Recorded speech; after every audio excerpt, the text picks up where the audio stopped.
यह कहानी है रामप्रकाश नाम के एक गरीब किसान की। रामप्रकाश बहुत गरीब किसान था। वह अपनी बेटी के साथ छोटी सी झोपड़ी में रहता था।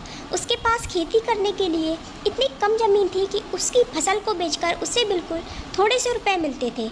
उन रुपये से ना वे लोग ठीक से खाना खा पाते थे और ना ही अच्छे से रह पाते थे। वह राजा के पास अपनी समस्या लेकर गया। राजा दयालु थे। उन्होंने रामप्रकाश को अपनी ज़मीन में से कुछ ज़मीन दे दी खेती करने के लिए। राजा ने कहा कि यह ज़मीन तो हमारी ही रहेगी, लेकिन उस पर उगने वाली फसल तुम्हारी होगी।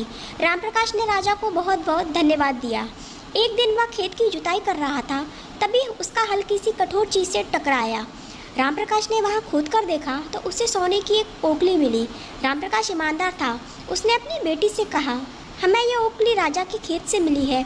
जिसकी ज़मीन है उसी की यह ओखली भी है, इसलिए हमें इसे राजा को लौटा देना चाहिए। किसान की बेटी बोली, नहीं पिताजी, आप ऐसा मत कीजिए, क्योंकि आपको सिर्फ ओखली मिली है। यदि राजा ने आपसे इसकी सोने की मूसल भी मांगी तो आप क्या करेंगे? आप इस ओखली को अपने पास ही रखिए। लेकिन रामप्रकाश को ये बात ठीक नहीं लगी। वह बोला, जो चीज़ हमें मिली ही नहीं वह मांगने का राजा का कोई अधिकार नहीं है। वह राजा के पास ओखली लेकर पहुंचा, लेकिन दरबार में ठीक वैसा ही हुआ जैसे किसान की बेटी ने सोचा था। राजा ने सोचा कि रामप्रकाश ने लालचवश मूसल अपने पास रख ली है। रामप्रकाश बेचारा सोने की मूसल कहाँ से ला कर देता। नतीजा यह हुआ कि उसे जेल में डाल दिया गया। जेल में न उसे ढंग से खाना मिलता न पानी। रामप्रकाश को ऐसी गलती की सज़ा दी गई जो उसने की ही नहीं थी।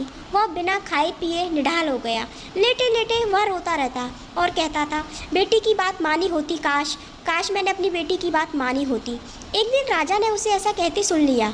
उन्होंने रामप्रकाश से पूछा कि वह ऐसा क्यों कह रहा है। तब रामप्रकाश ने राजा को पूरी बात बताई। राजा को अपनी गलती का एहसास हुआ। उसने रामप्रकाश को तुरंत छोड़ दिया। रामप्रकाश की बेटी को राजा ने अपने दरबार में बुलाया। उससे बातें करने के बाद राजा को पता चला कि वह कितनी बुद्धिमान है। रामप्रकाश की बेटी को राज्य के खजाने का मंत्री बना दिया गया। राजा को अपनी गलती का एहसास हुआ। किसान को उसने तुरंत छोड़ दिया। किसान को थोड़ा कष्ट जरूर झेलना पड़ा, लेकिन अंत में उसकी सच्चाई की जीत हुई।